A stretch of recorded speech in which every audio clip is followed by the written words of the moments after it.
ក្រអ្វីម្ល៉េះក្រអ្វីម្ល៉េះ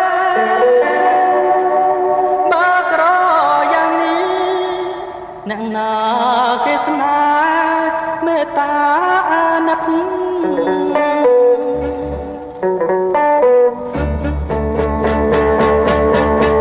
្វើល្ងងដល់ណាបងអើតើស្នេហ៍ស្នេហ៍មួយជីវិតជឿអ្វីមួយផ្កាយមួយជាសត្វល្អិតសូមបងកុំគិតដាច់មិនឲ្យគិតជឿខូចជីវិតខ្លាចចិត្តស្រីរេដូចចុងស្រ